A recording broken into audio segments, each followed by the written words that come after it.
The problem with the excuses is twofold. Firstly, all of the excuses are real, and secondly, all of the excuses are not real. Okay, let me explain what I mean. So, I really wanted to start recording more and more content on TikToks. And for TikToks, you need to record it almost daily, and it needs to be more spontaneous and more of conversation based.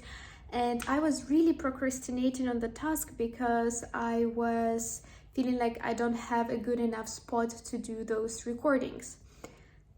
Hence, my excuse was, I don't have a good enough spot to do the recordings, hence I'm not doing them.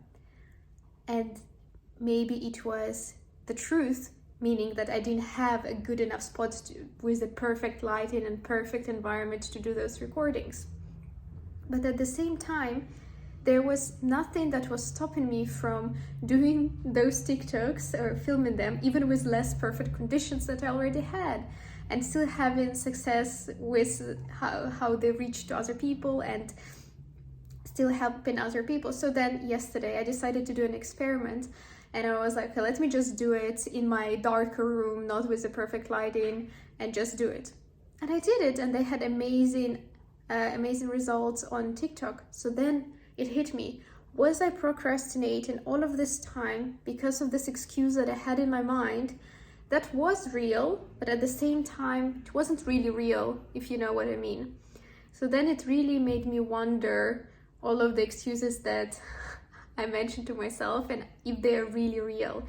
Because most of the times the trick is that the thing that you're mentioning to yourself, I don't have enough time, I don't have enough money, I don't know enough people to do this or that and that. Probably it's real. Probably your excuse is real in terms of you could have more money and maybe in that case it would be easier, or you could have more time and in that case it would be more realistic to do it. But at the same time, don't you also know people who have had even less money and less time and less resources and have achieved something that you are trying to achieve? And I'm thinking back on people like Arnold Schwarzenegger moving to the US with no money and then becoming one of the most internationally famous actors, politicians, bodybuilders, and is worldly renowned. Probably we have more resources that he had when he moved to the US, and yet he managed to achieve so much. So that's the thing with the excuses.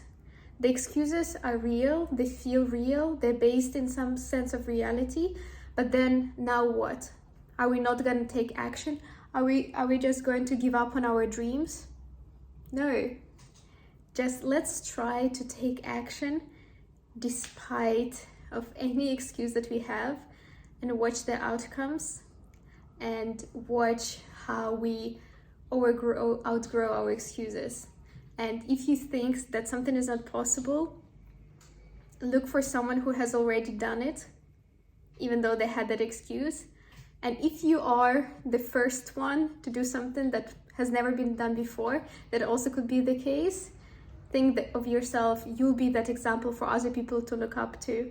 You can be the living proof that thing is possible even in your circumstances, and use it as a fuel, as a power to go for it.